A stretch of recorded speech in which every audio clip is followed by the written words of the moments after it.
What it do? Welcome to the J-Boy Sports Podcast. Please like, share, and subscribe if you enjoy the content. If you don't love the content, you can still do those things because you can help a brother out. You know a brother would help you out, so make sure that you do that. You want to make sure that you comment because guess what? I will reply. Ball is life. Hit that notification bell so you don't miss any of our glorious content. And you know how we do around here. Hang on to the end because we will definitely suggest some other videos to you that we know you will love. Austin Rivers, all right? Austin Rivers is one of those gifts that keeps on giving. He talks and talks and talks, but he has some good stuff, man. You'd be surprised some of the things that he says. And to me, this is very much so something that needs to be discussed, all right? Something that needs to be discussed. And he's basically saying here that LeBron James has the most points, but he's not the best scorer. And this is something that I've said. I say it often, but I think it's interesting to get other people's take on it, especially somebody like Austin who's so close to the game, who seems to have a reasonable outlook on it, like it looks like he thought about it. So let's listen to what he has to say, and then I'll come back and give my thoughts and ideas on this. Like, for instance, the all-time leading scorer, it's complicated because he's not a guy who's a three-level scorer. He can be at times. You know, LeBron's only gotten you got to give him credit. He's like, the older he's gotten, the better he's become as a jump shooter. You got to give him credit on that. But like, he's not a guy that's going to hit you with a move, stop on a dime, pull up two. KD is a perfect three-level scorer. So LeBron's number one, but his game doesn't match a prototypical scorer. It's also not sexy. LeBron's game is built on... That's why no one puts him right into that. LeBron's game is built on force, sheer will, dedication, his mind, his IQ, the way he's able to dissect and control a game, power above anything else. He wills himself to the basket. Now, as he's gotten older, again, you got to give the guy credit. He's become a better and better and better jump shooter. It's crazy. He's going to retire probably being the best jump shooter he's ever been. You know what I'm saying? Like that. What you got to give credit to his work ethic. You don't do that by not getting in the lab. But his game has never been a sexy scorer. When you think of that, you think of the fadeaway. You think of the post up. You think of mid range for one. Being able to get to a spot on the floor and hit a game winner. Bag work. That's what people prototypically put. That's why like James Harden, you think of him going to ISO, twin his legs 2 or 3 times. So it's a complicated thing to talk about because are we talking about results or are we talking about the aesthetic? Yeah. Because if we're talking results, LeBron scored more than anybody, guys. All right? If you're talking about the aesthetic, then you're going to go off someone that looks like they're a more polished scorer, who's more skilled on the offensive scoring side. So that's Austin Rivers basically speaking about the differences between what LeBron is and like a KD is. He had another longer clip where he had mentioned Kobe Bryant and Carmelo Anthony and, other Michael Jordan. He mentioned that Michael Jordan and Kobe Bryant are like, the best scorers and Melo's right there. And then he's mentioning here the difference between KD and LeBron.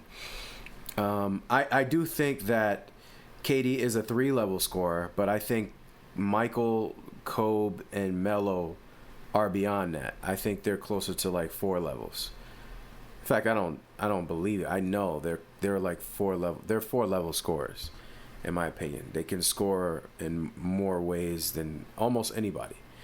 I feel the same way about Dirk, which is why I'm very, very, very high on Dirk. So 3-level scorers to me are right under that. And to me in that category, I have people like Kevin Durant. Allen Iverson is in that group, although I feel like Allen Iverson is the best of that group, in my opinion.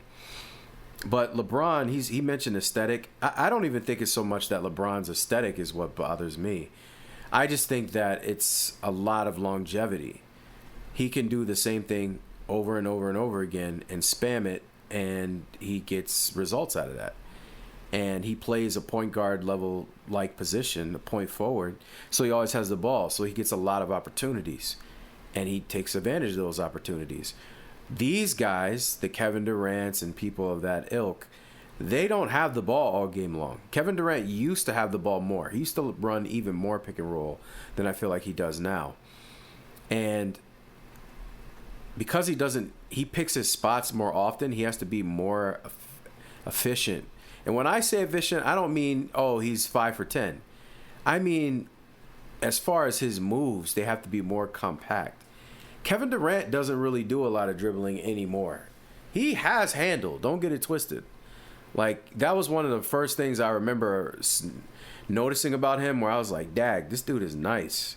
If I'm just talking about his skills as an overall person type player combo, he bothers me for certain reasons. But as far as a player, I remember watching like, dang, he's 7 feet doing this? Good Lord. You know what I mean? He doesn't dribble as much as he used to, though, now. Now he very much more picks his spots, which I respect. I actually really like that. But LeBron is not that. I don't feel like you can give the ball to LeBron 10 times in a row with not surround him by three-point shooters or have two big men that can be in the paint, and he's going to be as effective. It's beyond just his shooting getting better, which I admit his shooting has gotten better. The part of the problem is he doesn't have any moves. Now, some people say, oh, you're going to use that excuse and no bag. I did videos on not having a bag. But here's the thing. You look at LeBron James in Cleveland before he went to Miami, the first time in Cleveland. That guy, tough. That's the best version of LeBron, I believe, that I've seen. It was the freest version, the version that was hungry, trying to become something better, who was just out there playing freely. He had moves. Now, he couldn't shoot, though, at all.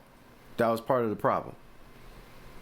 Now, he could shoot a little better. Not great. Still 1 for 19 against the Nuggets from 3. Don't forget that. But better. But he has way less moves. His moveset is very robotic to me and predictable. So, he is the all-time leading scorer, but Kareem was that before him. And Malone was right there. They didn't get to those guys are big men, so they didn't get there by having an unbelievable moveset. Kareem relied on the skyhook. He has some other stuff, but mainly it was the skyhook. Karl, a little bit more varied. I'll give him that.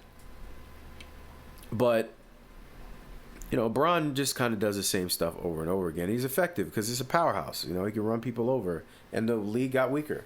If you look at KD and LeBron James' field goal percentage before things started getting softer around 2013, from 2013 or so to now, or maybe 2015 to now, their shooting percentage has gone through the roof, and it's because the game got easier. Before, you could crowd, and times when you have been able to crowd Kevin Durant, he struggled. And the same thing with LeBron James. It's not the new under the sun. If you could force both of them, with Durant, it's not so much forcing him just into jump shots, but forcing him into tough jump shots. He's not Kobe. People like to say, oh, he shot 50%, blah, blah, blah. Listen, he's not shooting tough jump shots. He'll even tell you, I don't do that. Kobe made tough shots. That's the difference. So you could get physical with Kobe and it wouldn't matter worth a dang. With Durant, it matters because he's not really great at making tough shots. Okay? If you can crowd him a little bit, you have a defender that's long enough or physical enough, like Drew Holiday, you could slow him down. Jason Tatum, you could slow him down. Bron, once you figure out how he's beating you, it's a little bit easier to defend him. So as a scorer, I think there's a lot to be desired there. But his sky hook is the drive. His ability to run downhill is dang near unstoppable at times. You surround him with three-point shooters, it's very difficult to guard. But then there's other ways to beat him because eventually once you get a decent defender on him, he's going to have to pass more. And he doesn't make tough shots either. He's worse than Kevin Durant at making tough shots.